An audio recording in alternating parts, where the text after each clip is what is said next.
Hi guys, so for today's video I'll be giving you guys the ultimate guide to playing Ace King preflop and on the flop when you are out of position at 100 big blinds deep. So for simplicity's sake, I'll be using a button versus SB scenario when the button faces a re-raise from us in the small blind holding Ace King. So if let's say the button were to make it $5 and we make it somewhere around 20.5 and the button decides to call in position and we see a flop.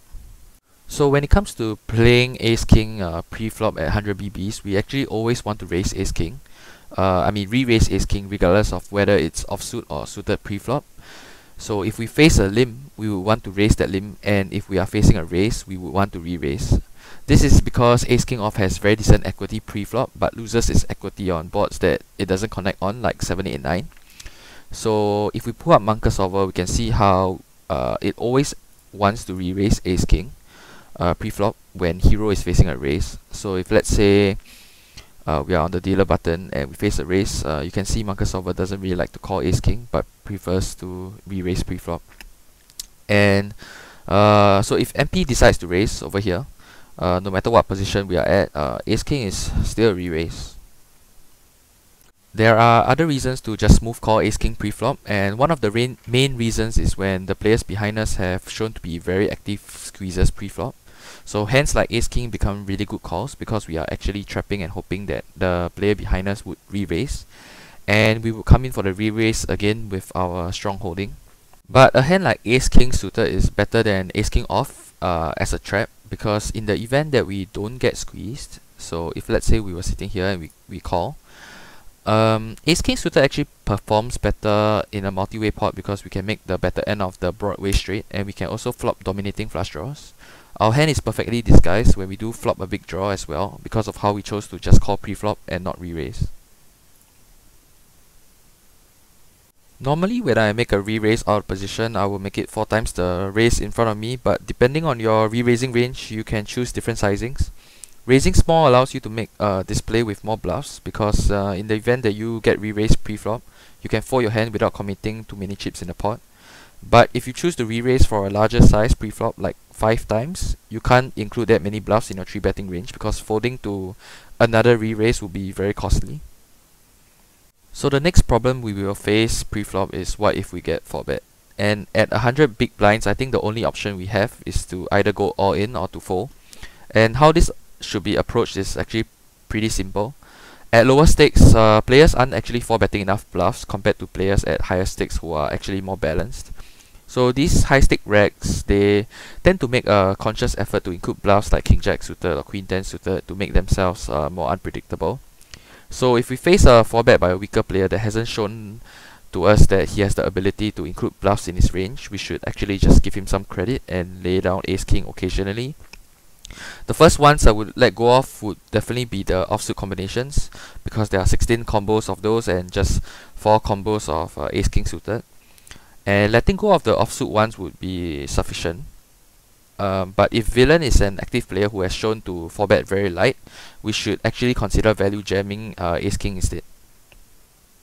Assuming that our 3-bet gets called, I'll be covering 5 different types of flops, and hopefully these flops will give you an idea of how to play Ace King, suited and unsuited post-flop after 3-betting out of position. So before we begin, let me just talk a little bit about the setup. The blinds we are using for today are the standard 1-2 Monka Solver blinds, and after 3-betting we would have around 43 chips in the middle on the flop, and each player has about 180 chips behind.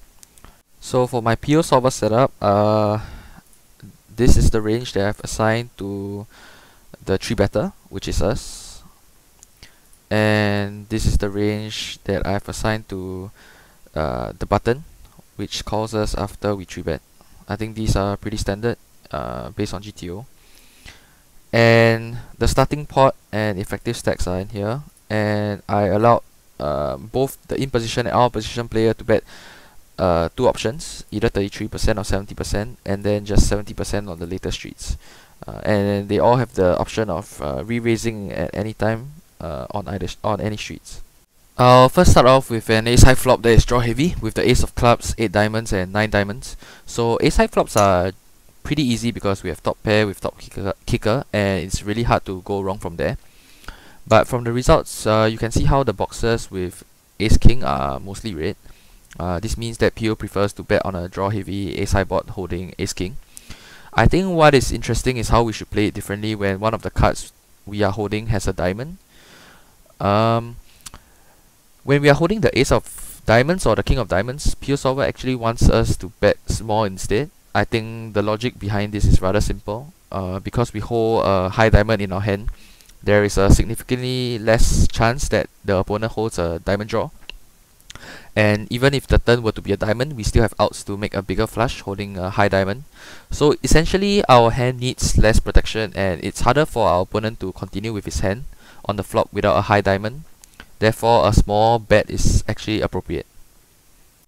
If we follow PIO's strategy of betting 30 chips into 43 and get raised, you can see that PIO's strategy is actually quite simple. PIO actually just goes all in or decides to fold. And with Ace King, we are near the top of our value range, so we should actually be just putting the rest of our stack in. If we bet and our opponent calls and a nasty turn card like the 10 of diamonds comes, then we should actually start slowing down instead of betting our Ace King, and consider checking and pot controlling instead. And I think this is better than just stacking off with Ace King on any turn card, because there are some turns where we need to protect our range, and checking and calling a bet instead by getting our opponent to bluff is actually way better. The second scenario would be a dry ace high flop like ace clubs, 5 spades and 5 hearts. It's a very straightforward spot, so I won't talk about it too much. But basically our 3-betting range does very well on dry ace high flops like these, because we have more premium hands like ace king and ace queen in our range. So this allows us to simply bet the flop with any hand and just get away with it. However, there's no need for a big bet because our opponent will continue if he does have a weaker ace, and simply will fold most of the time if he doesn't have it. Smaller bets allow us to bluff more with weaker holdings in our range, like 10-8 suited here and Jack-9 suited. So if we were to bet big with all our hands, we would actually pay a higher price with these weaker holdings when we do get caught. And at lower stakes, I actually recommend trapping hands like ace king by checking at the start. This is because we don't have to worry much about our opponent turning a bigger hand than ours, and we should actually give them the chance to bluff at the pot. If we give them a chance to catch up and they turn a mediocre pair or a mediocre flush draw, we actually have a higher chance of extracting some value from them by putting in a bet on the turn or on the river. Moving on to our third flop, flopping 2 overcards and a Broadway gutter. These flops are more complex because of how Broadway cards tend to hit our opponent's calling range as well. The times we don't hit with ace king, these spots can be very tricky, and PIO solver prefers to bet small in this situation. And we actually bet with basically our whole range after 3-betting preflop, which does make some sense because our range still fares better on this board than villain's range.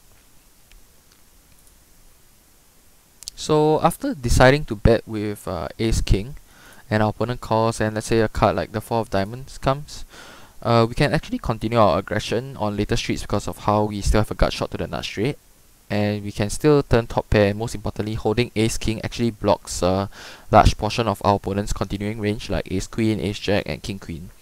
So this is actually PIO solver approved.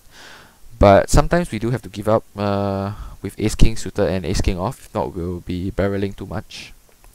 However, I don't agree with PIO solver on how ace king should be played if let's say our small bet gets raised on the flop. So PIO solver actually feels that this point ace king suited and ace king off are still either a call or a raise, and from a GTO perspective I actually agree because of how ace king is still a valuable hand. However, PIO solver plays a very balanced game, and I would actually assume that villain doesn't make re-raises with hands like ace 5 suited and ace 4 suited over here. So I think we can all agree that most low stake players have a very different raising range in scenarios like this. Their range is actually more value heavy, and I think I'll pull up Equilab to show this. I've assigned villain a range like this, where they re-raise a hand like ace queen with top pair, top kicker, queen jack to pair, occasionally some king 10 with a straight draw, and pocket fives, which gives them a set. And you can actually see that ace king and ace king off, ace king suited and ace king off, fare really badly in terms of equity against this range. When we jam, we only have 32% against these hands that would probably call us, and most of the time they are only raising this hand. So I think if I don't have a read on my opponent who I might feel like is aggressive enough, I think I would be willing to let go of ace king at this point and just wait for a better spot. Okay, so the fourth flop would be a flop where we have two overcards and a flush draw, specifically ace king of diamonds. I think that's the hand that I want to go through in this part.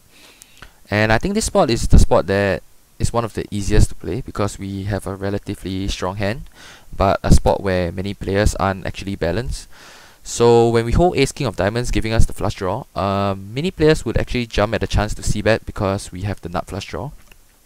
However, these nut flush draws with overcards are actually a very good hand to include in our checking range.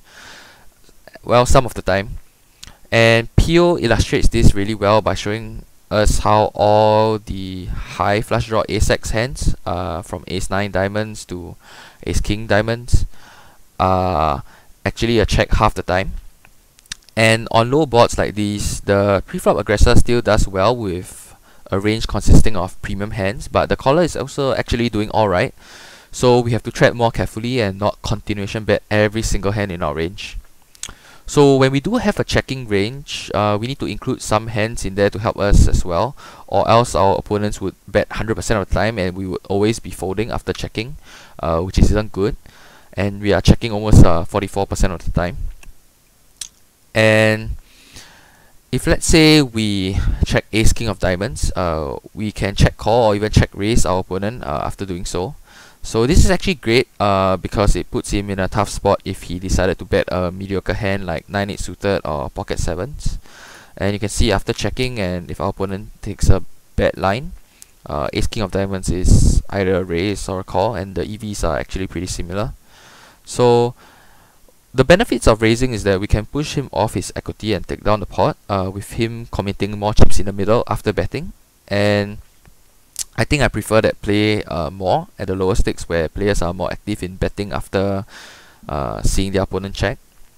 And if you guys look closely, you can actually see that we have more incentive to actually raise if our second card is smaller, like the ace-9 of diamonds, and then it slowly goes down when it reaches ace-king. This is probably because we have a lower chance of maintaining our 2 overcard status when the turn and the river comes out and we don't actually hit anything. We prefer to take our equity on the flop and power in the middle right now with ace-9 of diamonds instead of seeing a turn and the river.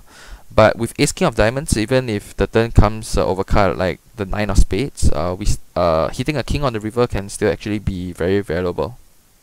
For our last flop, it's actually the worst kind of flop for ace king. Low connector flop like 9 hearts, 8 spades and 5 diamonds.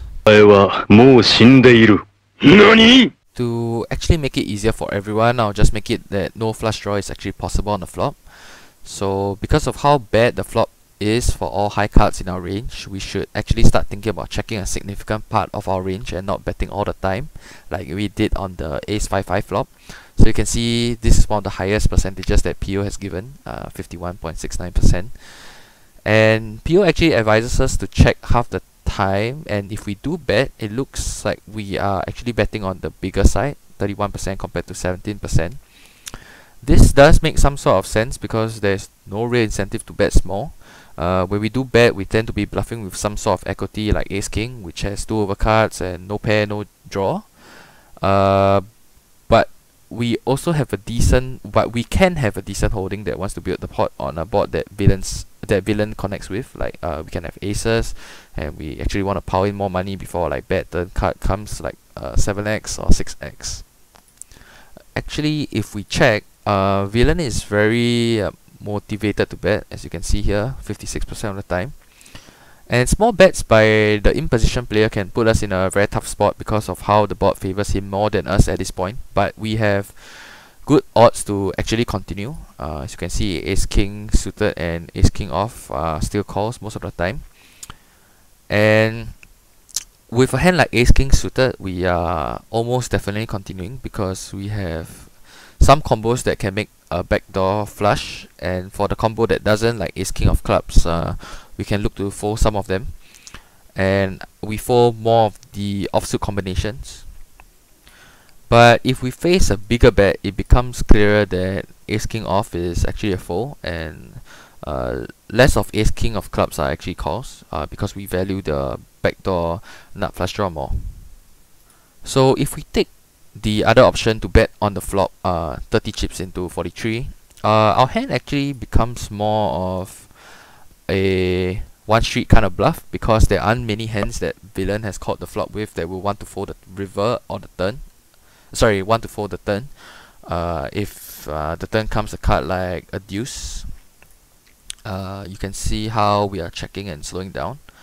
And even if the turn comes over card like the queen of diamonds, which should actually favor us because we have higher cards, Ace King is still a check and kind of a give up, because the villain probably has more 2 pairs like queen 9, queen 8 compared to us, because we won't be 3-betting those, and he would have more jack 10 suited that would be looking to call pre-flop, which will give him a straight by now, and he still has the 6-7 straight. Thanks for watching, guys. I know today's content was a little dry because most of the stuff I went through was on PIO solver, and you might have strained your eyes looking at the numbers and stuff. But if you do enjoy the video, please like and subscribe. Thank you.